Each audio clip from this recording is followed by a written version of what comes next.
Hello friends, അസ്സലാമു അലൈക്കും. ഇന്ന് നമ്മൾ നല്ല റെസിപ്പിയുമായിട്ടാണ് വന്നിട്ടുള്ളത്. നമുക്ക് റമദാനൊക്കെയാണ് വരുന്നത്. അപ്പോൾ അതിന് വേണ്ടി ഉണ്ടാക്കാൻ പറ്റുന്ന നല്ലൊരു സ്നാക്കിൻ്റെ റെസിപ്പിയാണ്. ചിക്കൻ പാക്കറ്റ്സാണ് ഞാനിന്നിവിടെ ഉണ്ടാക്കാൻ പോകുന്നത്. അപ്പോൾ നമുക്ക് നമ്മുടെ റെസിപ്പിയിലോട്ട് പോവാം. അപ്പോൾ ആദ്യം തന്നെ ഞാനൊരു പാന് ചൂടാക്കാൻ വെച്ചിട്ടുണ്ട്. അതിലോട്ട് 1 ടേബിൾ സ്പൂൺ അളവിൽ ഓയിൽ ഒഴിച്ചു കൊടുത്തിട്ടുണ്ട്.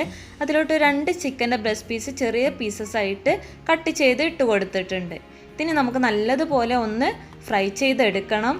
അതിന് വേണ്ടിയിട്ട് നമുക്ക് ഇതിലോട്ട് ഒരു 1/2 ടീസ്പൂൺ കുരുമുളക് പൊടിയും അതുപോലെ തന്നെ നമുക്ക് ആവശ്യത്തിനുള്ള ഉപ്പ് കൂടെ ഇതിലോട്ട് ചേർത്ത് കൊടുക്കാം. അതിനുശേഷം ഇത് നന്നായിട്ട് നമുക്ക് ഫ്രൈ ചെയ്തെടുക്കണം. ഉപ്പും കുരുമുളകൊക്കെ നല്ലതുപോലെ നമുക്ക് ഈ ചിക്കനിലോട്ട് മിക്സ് ചെയ്തതിന് ശേഷം ഇത് നന്നായിട്ട് നമുക്ക് ഫ്രൈ ചെയ്തെടുക്കണം. അപ്പോൾ നല്ലപോലെ ഫ്രൈ ആയി വന്നിട്ടുണ്ട്. ഇനി നമുക്കിതൊരു പ്ലേറ്റിലോട്ട് മാറ്റിയിട്ട് വെക്കാം. ഇനി നമുക്ക് ആ സെയിം പാനിലോട്ട് തന്നെ ഒരു 2 സവാള ചെറുതായി അരിഞ്ഞതിന് ശേഷം അത് ഇട്ട് കൊടുക്കാം. പിന്നെ കുറച്ച് ഓയിൽ കൂടെ ഞാൻ ചേർത്ത് കൊടുക്കുന്നുണ്ട്. അതിനുശേഷം ഇത് നന്നായിട്ട് നമുക്കൊന്ന് വഴറ്റിയെടുക്കണം. കുറച്ച് ഉപ്പ് കൂടെ ചേർത്തതിന് ശേഷം നമുക്ക് ഈ സവാളയൊക്കെ നന്നായിട്ട് വഴറ്റിയെടുക്കണം. സവാള ഞാൻ നല്ലതുപോലെ വഴറ്റിയെടുക്കുന്നുണ്ട്. അപ്പോൾ നല്ലപോലെ റെഡിയായി വന്നിട്ടുണ്ട്. അതിനുശേഷം നമുക്ക് 1 ടേബിൾ സ്പൂണ് ഇഞ്ചിയും വെളുത്തുള്ളിയും അതുപോലെ തന്നെ പച്ചമുളകും കൂടെ ചേർത്ത് കൊടുക്കാം. അതുപോലെ തന്നെ ഒരു 1/2 കപ്പ് കാബേജ് കൂടെ ഞാൻ ഇതിലോട്ട് ചേർത്ത് കൊടുക്കുന്നുണ്ട്. പിന്നെ ഒരു 1/3 കപ്പ് ക്യാപ്സിക്കം കൂടെ ഇതിലോട്ട് ഞാൻ ചേർത്ത് കൊടുക്കുന്നുണ്ട്. പിന്നെ നമുക്ക് ഇതിലോട്ട് ഒരു 1/4 ടീസ്പൂണ് കുരുമുളക് പൊടിയും കൂടെ ചേർത്ത് കൊടുക്കാം. അതിനുശേഷം നമുക്കൊരു 1/4 ടീസ്പൂണ് മഞ്ഞൾപ്പൊടി കൂടെ ഇതിലോട്ട് ചേർത്ത് കൊടുക്കാം. അതിനുശേഷം നന്നായിട്ട് നമുക്കൊന്ന് മിക്സ് ചെയ്ത് കൊടുക്കണം. മിക്സ് ചെയ്ത് നല്ലതുപോലെ ഒന്നുകൂടെ നല്ലപോലെ എല്ലാം ഒന്ന് വഴറ്റിയെടുക്കണം. ഇതിപ്പോൾ ഞാൻ നല്ലതുപോലെ വഴറ്റിയെടുത്തിട്ടുണ്ട്. ഇനി നമ്മൾ നേരത്തെ ഫ്രൈ ചെയ്ത് വെച്ചിട്ടുള്ള ചിക്കന് നമുക്ക് ഇതിലോട്ട് ചേർത്ത് കൊടുക്കാം. ചിക്കൻ ചേർത്ത് കൊടുത്തതിന് ശേഷം നമുക്ക് ഇതിലോട്ട് കുറച്ച് മല്ലിയില കൂടെ ചേർത്ത് കൊടുക്കണം. മല്ലിയില കൂടെ ഞാൻ ചേർത്ത് കൊടുക്കുന്നുണ്ട്. നമ്മുടെ ഇഷ്ടത്തിനനുസരിച്ച് കുറച്ച് ചേർത്ത് കൊടുത്താൽ മതി. അതിനുശേഷം നമുക്കിത് നല്ലതുപോലെ ഒന്നുകൂടെ മിക്സ് ചെയ്ത് കൊടുക്കാം. മിക്സ് ചെയ്ത് കഴിഞ്ഞതിന് ശേഷം ഒന്നുകൂടെ നല്ലതുപോലെ വേവിച്ചതിന് ശേഷം നമുക്ക് ഈ പാന് നമ്മുടെ സ്റ്റൗവിൽ നിന്ന് മാറ്റി വെക്കാവുന്നതാണ്. ഇനി ഞാനൊരു ബൗൾ എടുക്കുന്നുണ്ട്. ബൗളിലോട്ട് ഒരു 2 കപ്പ് മൈദ ചേർത്ത് കൊടുക്കുന്നുണ്ട്. മൈദ ബാറ്റർ തയ്യാറാക്കാൻ വേണ്ടിയിട്ടാണ് ഇത്. 2 കപ്പ് ഞാനിപ്പോൾ ചേർത്ത് കഴിഞ്ഞിട്ടുണ്ട്. ഇനി ഒരു 1/2 ടീസ്പൂണ് മുളക് പൊടിയും കൂടെ ഞാൻ ഇതിലോട്ട് ചേർത്ത് കൊടുക്കുന്നുണ്ട്. പിന്നെ ഒരു 1/4 ടീസ്പൂണ് മഞ്ഞൾപ്പൊടി കൂടെ ചേർത്ത് കൊടുത്തിട്ടുണ്ട്. പിന്നെ ഇതിലോട്ട് ആവശ്യത്തിനുള്ള ഉപ്പ് കൂടെ ചേർത്ത് കൊടുത്തതിന് ശേഷം നമുക്കൊരു 2 കപ്പ് വെള്ളം കൂടെ ഇതിലോട്ട് ചേർത്ത് കൊടുക്കാം. 2 കപ്പ് വെള്ളം കൂടെ ചേർത്ത് കൊടുത്തതിന് ശേഷം നമുക്കിത് നല്ലതുപോലെ ഒരു വിസ്ക് ഉപയോഗിച്ചിട്ടോ അല്ലെങ്കിൽ മിക്സിയിലോ എങ്ങനെയെങ്കിലും ഒന്ന് നന്നായിട്ട് മിക്സ് ചെയ്തെടുക്കണം. ഇതിപ്പോൾ ഞാൻ നല്ലതുപോലെ മിക്സ് ചെയ്തിട്ടുണ്ട്. ഇനി നമുക്ക് ഈ മൈദ ബാറ്റർ ഉപയോഗിച്ചിട്ട് കുറച്ച് മൈദൻ്റെ ദോശ തയ്യാറാക്കി എടുക്കണം.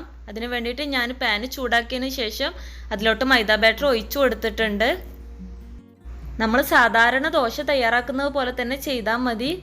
പിന്നെ ആവശ്യമുണ്ട് എന്നുണ്ടെങ്കിൽ നിങ്ങൾക്ക് നെയ്യ് ഒന്ന് ബ്രഷ് ചെയ്ത് കൊടുക്കാവുന്നതാണ്. ഞാനിപ്പോൾ നെയ്യ് ഉപയോഗിക്കുന്നില്ല.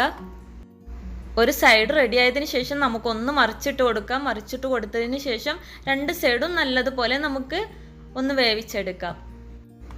ഇതുപോലെ തന്നെ ബാക്കിയുള്ള മാവൊക്കെ നമുക്ക് ഇതുപോലെ ചുട്ടെടുക്കണം.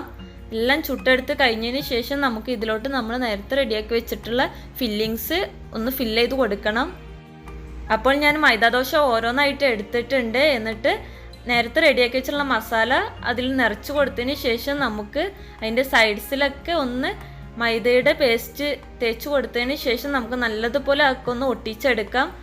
ഇങ്ങനെ ഒരു സ്ക്വയർ ഷേപ്പിലാണ് ഞാനിതൊക്കെ റെഡിയാക്കി എടുക്കുന്നത്. പിന്നെ നമുക്ക് ഇത് ഒരു ഫോയിൽ പേപ്പർ വെച്ചിട്ട് നമുക്കിതൊന്ന് കവർ ചെയ്ത് കൊടുക്കാം. പിന്നെ നമ്മൾ മസാല ചേർത്ത് കൊടുക്കുമ്പോൾ അതിൻ്റെ നല്ല കളറുള്ള സൈഡ് പുറത്തോട്ട് വരുന്ന രീതിയിൽ ചെയ്ത് കൊടുക്കണം. അപ്പോൾ നല്ല ഭംഗിയുണ്ടാവും കാണാനായിട്ടൊക്കെ.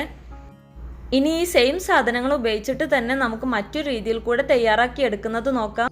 അപ്പോൾ ഞാൻ പഴയ പോലെ തന്നെ നമ്മുടെ മൈദാദോശയിൽ മസാലയൊക്കെ നിറച്ചിട്ട് നല്ലതുപോലെ ഒന്ന് ഒട്ടിച്ചു കൊടുക്കുന്നുണ്ട്. ഇതിപ്പോൾ ഒട്ടിച്ച് കഴിഞ്ഞിട്ടുണ്ട്. അതിനുശേഷം നമുക്ക് ഇത് മുട്ടയിലൊന്ന് മുക്കിയതിന് ശേഷം കുറച്ച് ബ്രെഡ് ക്രംസ് കൊണ്ട് നമുക്കൊന്ന് കോട്ട് ചെയ്ത് കൊടുക്കാം. ഇതെല്ലാം നമുക്ക് ഇഷ്ടമുള്ള ഷേപ്പിൽ ചെയ്തെടുക്കാവുന്നതാണ്. റോളായിട്ടും അല്ലെങ്കിൽ ട്രയാങ്കിൾ ഷേപ്പിലായിട്ടും എങ്ങനെ വേണമെങ്കിലും നമുക്ക് ചെയ്തെടുക്കാം. ഇതൊക്കെ ഞാനിപ്പോൾ സ്ക്വയർ ഷേപ്പിലാണ് ചെയ്തെടുത്തിട്ടുള്ളത്. ഇനി നമുക്കൊരു പാന് ചൂടാക്കിയതിന് ശേഷം ഇതൊന്ന് ബേക്ക് ചെയ്തെടുക്കാം. നേരത്തെ നമ്മൾ ഫോയിൽ പേപ്പറിൽ കവർ ചെയ്ത് വെച്ചത് അല്ലെങ്കിൽ ഇത് ഓവനിൽ ബേക്ക് ചെയ്ത് എടുത്താലും മതി.